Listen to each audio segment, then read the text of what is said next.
पूजा करते समय कमर और गर्दन सीधी क्यों रखनी चाहिए? जब हम पूजा करते हैं तो कमर और गर्दन को सीधा रखने को कहा जाता है। इसका मुख्य कारण है कि जब हम पूजा करते हैं तो ध्यान अंतरिक्ष में जाता है और ध्यान को ऊपर ले जाने में सुषुम्ना नाड़ी का बहुत बड़ा योगदान होता है। यह नाड़ी रीढ़ की हड्डी में से होकर बृहदारंध्र चक्र से जुड़ी होती है।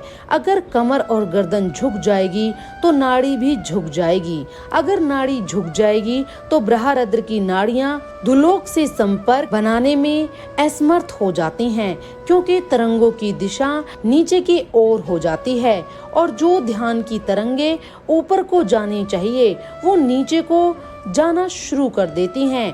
ध्यान हमेशा ऊपर को सोचने से ही लगता है, इसलिए हवन, यज्ञ, ध्यान और पूजा पाठ में हमेशा कमर और गर्दन को सीधा रखना चाहिए। अगर आप जल्दी में गीले सिर पूजा करते हैं तो बहुत हानिकारक होता है तथा जमीन पर बिना कुचालक आसन के बैठ जाते हैं तो भी बहुत हानिकारक होता है। जब आप पूजा करते हैं तो उस समय आपके शरीर से विद्युत तरंगे निकलती हैं और आपका सिर गीला होता है, तो वो विद्युत तरंगे गीले सिर के बालों में ही विलय कर जाती हैं, जिसके कारण ध्यान क्रिया तो बाधित होती है।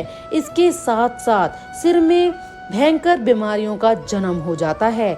इसी प्रकार जब आप खाली जमीन पर बैठते हैं, तिरंगे मूलाधार चक्र से भी गुदा के द्वार से बाहर निकलती हैं तथा वो पृथ्वी के चुंबकीय क्षेत्र में संपर्क बना लेती हैं, जिसके कारण वो तिरंगे जमीन में चली जाती हैं। यह शरीर की पॉजिटिव ऊर्जा को खींच लेती है जो ध्यान से उत्पन्न होती है, क्योंकि पृथ्वी सुचालक का काम करती है। इसलिए पूजा कर समय कुचालक आसन का प्रयोग करना चाहिए, जिससे उत्पन्न तिरंगे सीधे ऊपर की ओर जाएं तथा ध्यान और पूजा में सहायक बन जाएं। जय श्री राम।